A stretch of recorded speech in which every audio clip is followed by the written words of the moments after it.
मेरे दोस्त लोग सेलेक्ट हो जा रहे थे, तो मुझे ऐसा लगता था सच में मेरे लाइफ में डॉक्टर बनना नहीं लिखा है। 3 साल से कुछ नंबरों से रुका। जी सर। तुम्हें नहीं लगता कि हमारी किस्मत में ये सब नहीं है? लेकिन जो कमियां मैं कर रहा था, वहाँ पेपर जाते समय कांपता था, दिमाग में ये चलाता था कि मेरा होगा कि नहीं होगा। अब कैसा लग रहा है? तो जब पेपर इतना अजीब था तो तुम्हें लगा नहीं कि यार नंबर तो इस बार आएंगे नहीं? लेकिन मेरे अंदर ये था कि मुझे करना है MBBS।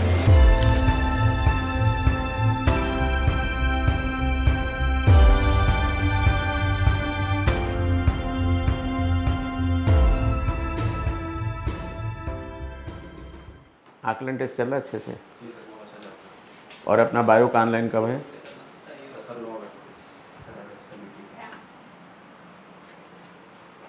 उसका पेपर पर देख लेना। आओ यार शिवाकांत, क्या हाल है बच्चा? इतने फ्रस्ट्रेशन के बाद हैं? जी सर। मिठाई मिल गई? जी सर। तुम्हारा नाम हमने शिवाकांत रोनू लिख दिया था, हैं? जी सर।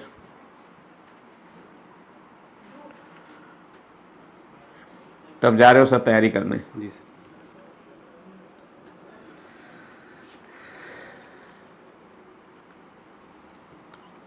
बैठो बेटा। मुझे अच्छे से याद है शिवाकांत कि तुम 3 साल अपने दोस्तों के साथ आते थे, जी सर। वो सेलेक्ट हो जाते, तुम्हारी आंखों में आंसू होता था। जी बिल्कुल। हमने तुम्हारा नाम इसमें लिख दिया था शिवाकांत रोनू। 3 साल से कुछ नंबरों से रुका। जी सर। तुम्हें नहीं लगता कि हमारी किस्मत में ये सब नहीं है? सर अगर कहें तो मैं तो सोच भी नहीं सकता था कि जब 3 साल से ऐसे हो रहा था मेरे साथ, मेरे दोस्त लोग सेलेक्ट हो जा रहे थे, तो मुझे ऐसा लगता था सच में मेरे लाइफ में डॉक्टर बनना नहीं लिखा है। तो बहुत बहुत परेशान होते थे हम, मतलब कि 2-2 महीने, 1-1 महीने या केवल ऊपर से हंसते थे, लेकिन अंदर क्या चल रहा होता था, सोते थे तब भी दिमाग में चल रहा होता काश मैं भी डॉक्टर बन जाता। मतलब कि साथ के लोग सिलेक्ट हो जा रहे थे कॉलेज, उनसे मैं बात नहीं कर पाता था। फ़ोन आता था, फ़ोन कट कर देता था, देखता था फ़ोन कट, अब ख़त्म हो जाए जल्दी, ये ऐसी सिचुएशन आ गई थी। लेकिन होता है ना, जहाँ चाह होती वहाँ राह होती। तो घर के लोग भी कहते होंगे बेटा कुछ और कर लो। तो उनका कहना गलत नहीं था, अगर आप मतलब कि हम उसको पॉजिटिव वे में देखें तो लोग भी सोच रहे थे कि अब इतना अटेम्प्ट हो गया है, 1 2 3 4 अटेम्प्ट हो गए हैं, तो कुछ ना कुछ करे। तो हम कभी भी उनको मना नहीं किए, हाँ अगर बोल रहे हैं तो बोलने दो, लेकिन मेरे अंदर ये था कि मुझे करना है MBBS। तुमने वेटरनरी में एडमिशन भी ले लिया था? उन लोग कहने पर मैं वेटनरी एडमिशन ले लिया। एडमिशन गया, वहाँ कॉलेज में गया, 1 महीने 15 दिन रहा, फिर लेकिन बिना बताए मैं वापस आ गया। लोगों को लगता था। अच्छा, मुझे भी एक टाइम लग रहा था तुम वेटरनरी करोगे, आओगे नहीं, लेकिन जैसे FLT शुरू हुआ आ गए। बिल्कुल आए। फिर जब फर्स्ट ईयर में वहाँ था, मैं वहाँ छोड़ के आया, यहाँ पर पूरे साल मैंने किया, फिर सिलेक्शन नहीं हुआ, तो मेरे पास दूसरी नेगेटिविटी आ गई। अब तो मैं वहाँ फर्स्ट ईयर छोड़ भी दिया हूँ, यहाँ भी फेल हो गया हूँ, अब मैं क्या करूँ? फिर मैं वहाँ गया, अब दूसरी बार मैं सोचा कि अब वहाँ रह तैयारी करूँगा। तो दूसरे अटेम्प्ट मैंने क्या किया, वहाँ रह तैयारी किया तो नंबर अच्छे आए लास्ट में, तो ये हुआ कि चलो कॉलेज तो मिल ही जाएगा, छोड़ देते हैं, तो वहाँ फाइनल एग्जाम ही नहीं दिया। अब 2 साल हो गए मेरे और 1 भी साल की डिग्री नहीं मिली मुझे। मेरे अंदर कितनी निगेटिविटी थी मैं बता सकता हूँ, मैं क्या सोच रहा था उसमें, मेरे दिमाग में क्या चल रहा था। और इस बार पेपर दिया तो पेपर भी अजीब आ गया। और फिर तीसरी बार में मैं बिना बताए गया ही नहीं कॉलेज, शुरू से ड्रॉप किया। बस 3 साल में मैंने 1 साल की भी डिग्री नहीं ली वेटनरी का, और घर वालों को पता था मैं 3 साल मेरा पूरा हो गया है। तो घर वालों से भी झूठ बोला? घर वालों से इतना झूठ बोला, तो घर वाले बोलते थे, अब फर्स्ट ईयर में मैं था तो मैं तो यहाँ था, तो बोलते थे कि अरे हम घूमने आना है, मथुरा घूम लें। नहीं, हमने बोला कि फर्स्ट ईयर में अलाउ ही नहीं होता हॉस्टल से बाहर निकलना, फर्स्ट ईयर ऐसे निकाला।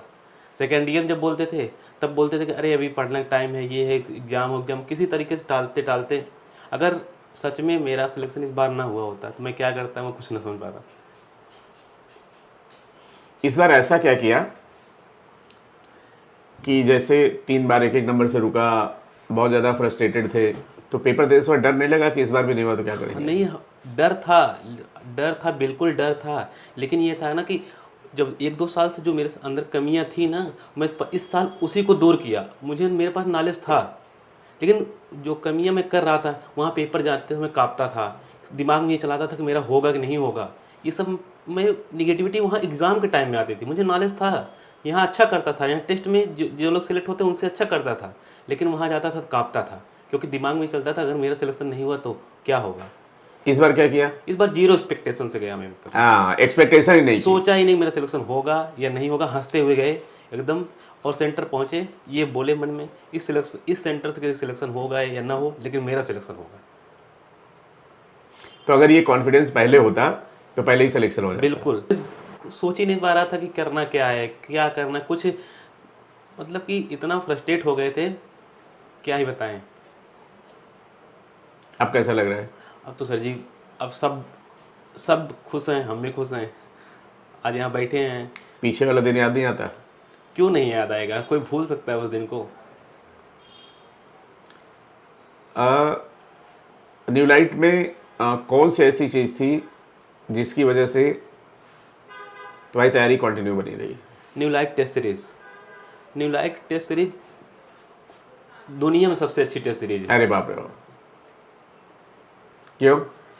क्योंकि अगर सबसे पहली बात मैं फ़ायदा बता दूं कैटेगरी वाले बच्चों के लिए, अगर वो न्यू लाइट की केवल टेस्ट दे लें वो सिलेक्ट हो जाएंगे, कुछ ना करें, केवल टेस्ट का क्वेश्चन लगा लेंगे, बायो तैयार कर लेंगे, सिलेक्ट हो जाएंगे। अब ओबीसी जनरल वालों की बात कर दूं, टेस्ट सीरीज में वो जितना टेस्ट सीरीज हो रहा है केवल उसके टॉपिक से केवल टॉपिक तैयार करते जाएं, मतलब ये ना सोचें कि हमें अलग से कुछ पढ़ना है, केवल जितना सर बोल रहे हैं आप बोलते हैं एनसीईआरटी पढ़ें और यहाँ टेस्ट दें, वो सिलेक्ट हो जाएंगे। क्या कहना चाहोगे बेटा उन बच्चों से? तैयारी के दौरान कुछ ऐसे दोस्त भी थे जिनके साथ रह के पढ़ाई की, डिस्कस किया है? हम तो क्या बताएं, उनको कभी भूल ही नहीं सकते हैं जिनके साथ मैं यहाँ, जिनकी वजह से मैं यहाँ पहुँचा हूँ। मेरे दोस्त हैं जिनके साथ मैं सुबह बायो पढ़ता था, उठता था 6 बजे, उठता था, पहले ही उठते ही बायो पढ़ता था। एक जैसे डॉक्टर दवा बताते हैं उस दवा खुराक की तरह डेली मैं एक चैप्टर बायो पढ़ा हूँ। कुछ पढ़ूँ या ना पढ़ूँ, उठ के पहले बायो पढ़ता था, मेरा दिन पूरा अच्छा जाता था। मैं ये किसी को बताया नहीं मैं क्या करता हूँ, सुबह उठ के पढ़ता हूँ नहीं पढ़ता हूँ, लोग लगता है मैं बायो पढ़ता ही नहीं हूँ, लेकिन मैं बायो सुबह डेली एक चैप्टर पढ़ा हूँ। बायो में कितना स्कोर किया? बायो मेरे 83 सही है। 83 सही है, वेरी गुड। तो जब पेपर इतना अजीब था तो तुम्हें लगा नहीं कि यार नंबर तो इस बार आएंगे नहीं? देखिए सर जी, इसमें हम ऊपर वालों को बहुत थैंकफुल बोलना चाहेंगे, क्योंकि सब जो सिलेक्ट नहीं हुए और हम सिलेक्ट हुए, हम दोनों के नॉलेज में जो बराबर नॉलेज है, कोई कमी नहीं है, जो 1-2 नंबर से रुके हैं। लेकिन होता है ना, ऊपर वाला जब साथ होता है, पता नहीं क्यों मेरे दिमाग में इस समय ये चल रहा था, तुम्हें पेपर 720 मार्क नहीं करना, 600 मार्क करना। और 600 भी नहीं आने वाले थे? 600 भी नहीं, मतलब पेपर देख के मैं बोला कि ये पेपर 720 लायक है ही नहीं, 600 मार्क पेपर करो सिलेक्ट हो जाओगे। और ये ऊपर वाले देन थी, क्योंकि अगर मैं भी सोचता कि पिछली बार तरह कि 670 लाना है, 675 लाना, तो मैं इतना भी ना ला पाता। और कितने नंबर? मेरे दोस्तों के साथ यही हुआ, मेरे 547। 547? जी सर। तो गोरखपुर मिल जाएगा? जी सर। क्या कहना चाहोगे बेटा उन बच्चों से जो तुम्हारी तरह हैं, 1-2-3 साल से नहीं हुआ, या उन्होंने कहीं एडमिशन लिया है फिर भी वो एमबीबीएस के लिए सोच रहे हैं?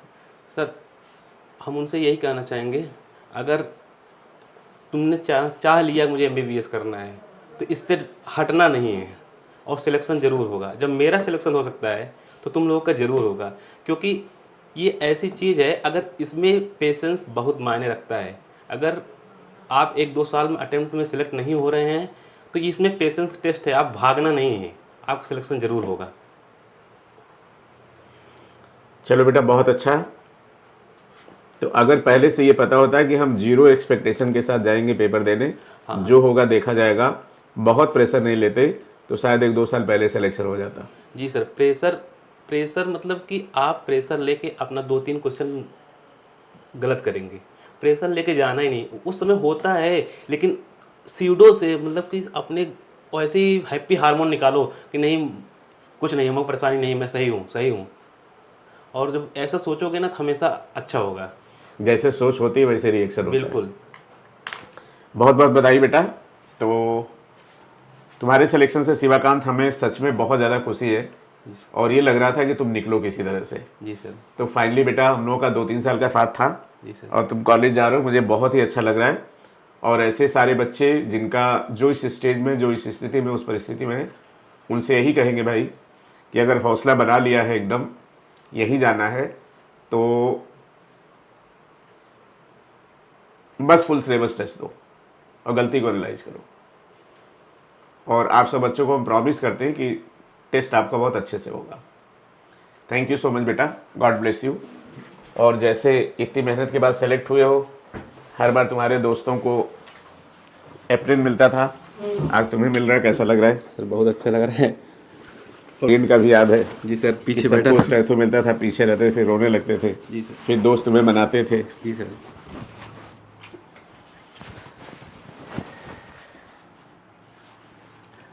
यस, अब ये हुई कोई बात। गॉड ब्लेस यू बेटा।